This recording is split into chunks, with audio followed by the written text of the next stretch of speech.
All right, so I know everyone's wondering, like, who woke up and decided that she should be the schedule making boss, but I did.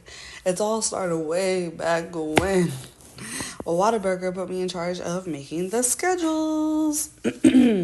So, making schedules for, I don't know, 50 plus people, making the manager schedule, doing all these things just kind of trickled on into when I was no longer there. So let's talk about schedule making, especially as an entrepreneur.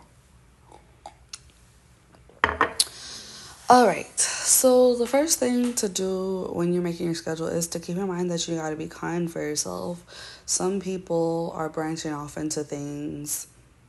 Um, like I have a girl that does waist beads and um, other people do wedding planning or life coaching or just whatever projects that people come and bring to me. And it is my job to make sure that their schedules are set up for success. Why is something stuck in my throat? Let me take a sip of coffee. 1 second.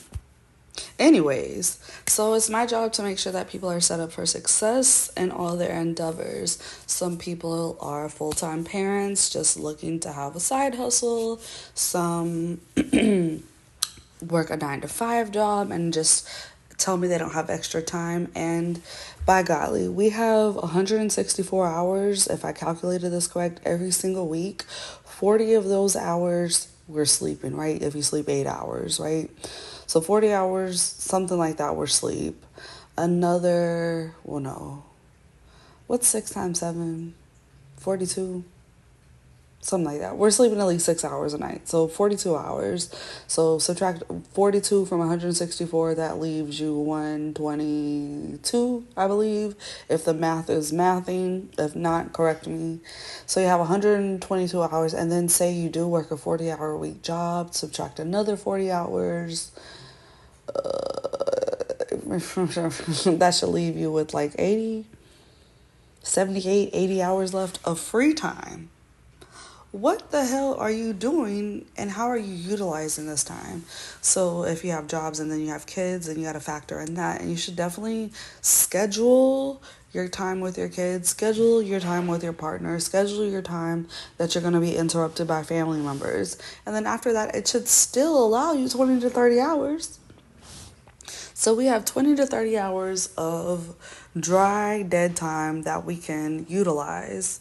So everything else I just said, get you a planner. I'm big on having a planner. I have my last 5 to 6 years worth of planners just stacked up collecting dust, but I keep them so I can go and just make sure that I'm on track of my goals, on track of where I want to be at in life, yada, yada, yada. So, if you don't even know what a planner is, let's start here with some basic tools you need to help yourself get organized. Now, I'm somebody that likes to write everything down. I cannot type it on no computer.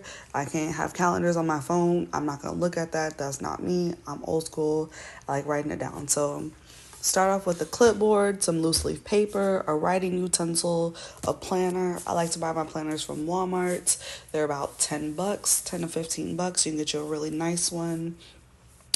And one thing about planners that I always talk about is I like the planners that have it spaced out.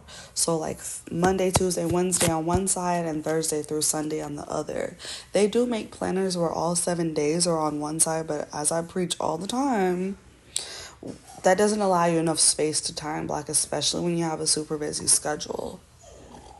So, anyways, get your planner, get this, and get a few spirals. And let's talk about what we would utilize the spirals for.